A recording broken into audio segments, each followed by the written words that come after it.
you need to speak up. Tell me, what's the worst thing that would happen when you speak up concerning your boundaries? You need to understand that your worth is not tied to anybody. If you've been wanting to learn exactly how to set boundaries in your life so that you can protect your peace and the things that matter to you, then this video is definitely what you need right now. Hi there. Welcome to Intentional Living with Meb. If it is your desire to grow in clarity as you walk in purpose and alignment with who you've been created to be, then this channel is for you. Let's be honest, one of the things that has actually kept you from setting boundaries is the guilt. You set boundaries and you start to feel like maybe you're being too selfish, or you're being too harsh, or you're being inconsiderate of how others might feel with your boundaries, or how hot they might be by your inaccessibility or whatever it is your boundary entails. And I get it. So in this video, I'm going to help you set boundaries without feeling guilty about your boundaries. So why do we often feel guilty, or why do we often feel bad? Why does this guilt come when we start to set boundaries? Can I tell you the truth? When you set boundaries, you not only challenge the version of you that other people start to experience, you start to challenge the version of you that has learned over time that approval from others equals safety, or that self-sacrifice every day, consistent self-sacrifice and self-sabotage equals love. The version of you that has learned that saying no means rejection. And to be honest, doing away with these versions of yourself will not always be comfortable, because this is the version of yourself you've most likely spent decades with. Another reason you feel guilty when you start to set boundaries is your conditioning, right? You've been taught that good people say yes to everybody, good people are available to everybody, good people don't hurt other people, good people would always take on other people's emergency. You've just been conditioned to believe that, oh, if you're good, then everybody must love you, everybody must approve of you, everybody must applaud you. No, no. In fact, it is impossible for everyone around you to like you. It is impossible to get approval from literally everyone around you.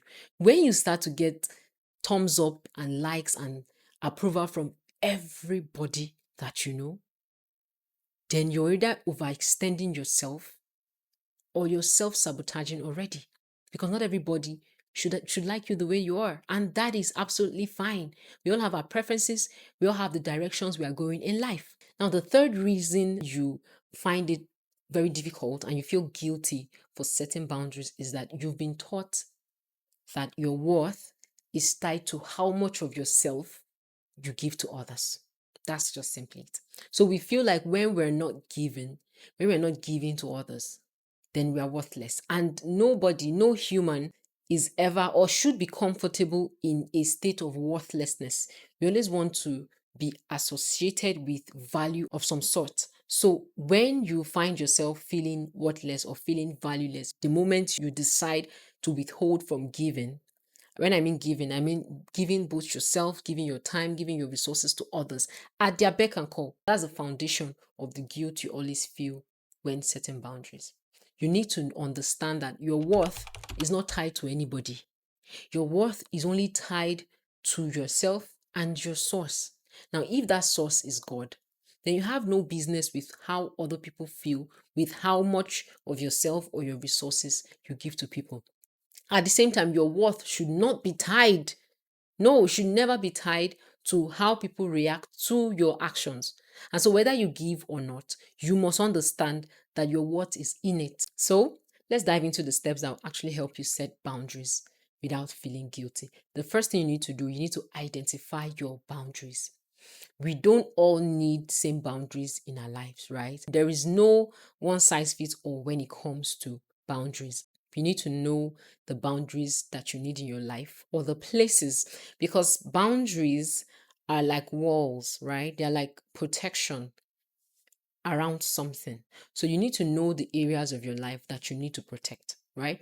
You need to know the places around which you need to put up walls, not very high walls anyways, where you need to put up barriers, where you need to put up those boundaries to safeguard your peace and your well-being.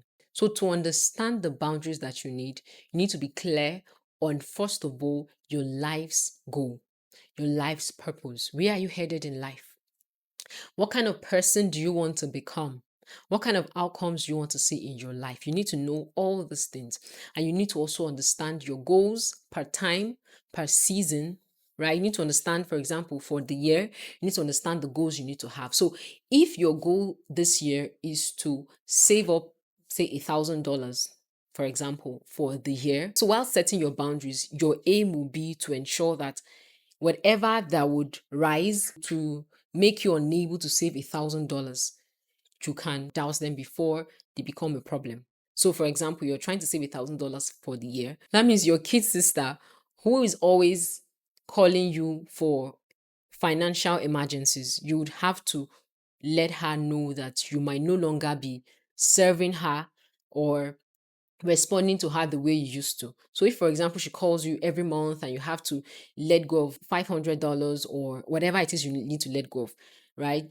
And you need to cut back on that to ensure that your $1,000 savings goal is feasible, then you need to let her know that you can no longer serve her in that way.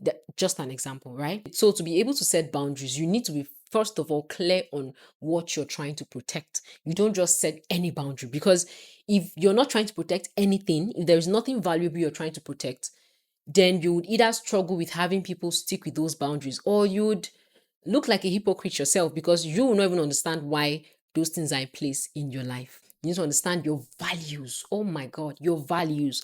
One of these days, I'm going to make a video on life values, right? Because we really need to understand the concept of values. It's very important for a healthy living. So you need to understand your values. What are things that matter to you? Integrity, does it matter to you? Does respect matter to you? What are your values? You need to know your values. And to be honest, I believe strongly that the concept of boundaries is even needed the most for values. Yeah. These are the things when people go against them, you're hurt so badly. For example, if respect is one of your values, then if someone disrespects you or disrespects someone else, you're always going to be terribly hurt.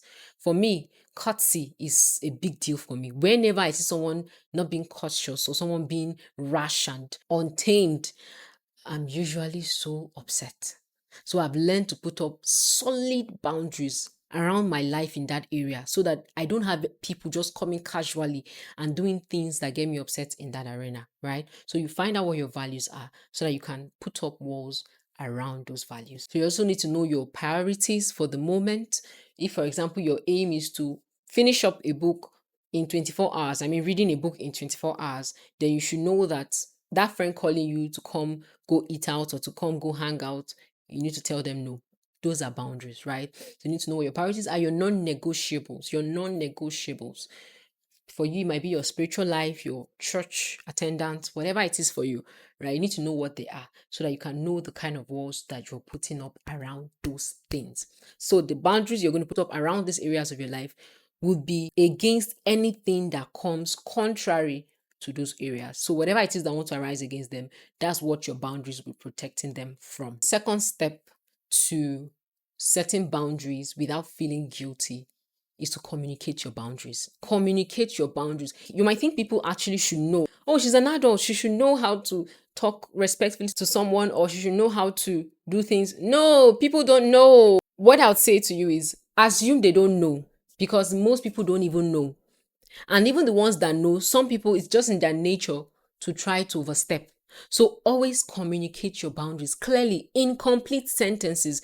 Don't say stuff like, oh, I don't like this. No. Be clear. Say, please, I would appreciate if this is not done to me. I'd appreciate if you don't speak to me in this manner anymore. I'd appreciate if you don't call me up for emergency meetings in the middle of the night. You need to speak up. Tell me, what's the worst thing that would happen when you speak up concerning your boundaries? What's the worst thing that will happen? Imagine the worst case scenario. What will happen? The other person will flare up, and what happens after that? Or they won't even lay hands on you. I mean, the worst they would do is to flare up and say, I don't like. But even while they flare up like that, you've communicated your boundaries and you don't need to say any other thing to them on that matter. We'll go on to what you do when they try to overstep or when they protest against your boundaries. But you need to, first of all, be sure to communicate your boundaries in clear sentences, clear and complete sentences. Now, the third step you need to take to set boundaries without feeling guilty is to expect pushback. People will push back. Some will push back not out of hatred or any malicious intention. Some will push back simply because they might have been used to the version of you that allowed everything, right? While others will push back because they don't want boundaries. They don't want you to restrict access to them. They don't want you to say no to them. They can't bear someone telling them no. So they will push back. They will protest. They will try to overstep. Now, when they do that, you're going to expect it. Now, when they do that, what you're going to do is you're going to set consequences. Very important, consequences. If you don't set consequences when people overstep your boundaries, they are going to overstep it next time. And by that next time, it's going to be more difficult to even set the consequences. What you're going to be telling them is, oh, this thing I put up, it's not very important. Anyways, you can still do what you want. Oh, I'm always available. What you'll be doing is you'll be exposing remember those things, those valuable things you're trying to protect, you keep exposing them to harm. So always expect pushback and set consequences. When we're speaking of consequences, what do they look like? For example, you have that friend who is always calling you up at the dying minutes. Probably she has a meeting or somewhere to go in an hour, and she's calling you up. Oh, please, can you babysit for me in the next 1 hour? Now, for cases of emergency, right? Life or death or serious emergencies, that's fine. But when the emergency is springing up because probably they fail to manage their time well or they fail to plan ahead, and then now you have to take on an emergency that you never planned for because they did not plan, right? That means they keep continuing in their bad habits and bad way of living while you're making up or coming to rescue them all the time. Now, if you have a friend like that and you tell her, oh, I don't like having to leave all the things I have to do to come babysit for you or to come hold the fort for you, whatever, could you kindly give me, say, a day's notice or 6 hours notice so I can do the things I have to do on time to be able to help you? Now, if next time she still calls you in 30 minutes and wants you to appear in 30 minutes to do the thing for her, don't appear. Don't show up. Do not show up. If you show up, you keep enabling her behavior, right? So the consequence is that you're not going to show up. You're not going to show up and you're not going to say anything to her. If she reaches out, say, oh, I told you I won't be available to do this anymore. Whatever happens, that is none of your business. This is not you being wicked. This is you protecting what is important to you. This is you protecting your time, protecting your energy, right? So set consequences. When people push back on your boundaries, set consequences and you see them start to respect your boundaries. Yes, I know. To some of us, this might sound very harsh and you might not have the capacity to do these things. But I promise you, if those things we talked about in the first steps are truly valuable to you, if you'd rather end the year or end your life a fulfilled person rather than someone who continue to extend him or herself for others while leaving the things that are important to you unattended to, and you continue to extend yourself to others, continue to let others trample you, continue to let others use you to their own benefit and your own detriment. So if you rather have a fulfilled life than having that other kind of life, then you really need to set boundaries and use consequences to enforce them. If you fail to set up boundaries on time, what will happen is you're going to keep overextending yourself, overgiving your time, your energy, and you will not be achieving the things you ought to achieve. While those other people will keep moving forward and making progress with your time, with your energy. With time, you start to resent yourself. You start to resent those other people. And at the end of the day, your relationships will no longer make sense. Even your relationship with yourself will no longer make sense. So why not set the boundaries now and stick with them? I really hope this video has helped you, and I hope you will throw that guilt in the trash so that you can start to set the boundaries that your life needs. I hope I'll see you in my next video. Do well to subscribe to my channel, like the video, and let me hear your thoughts in the comment. Bye.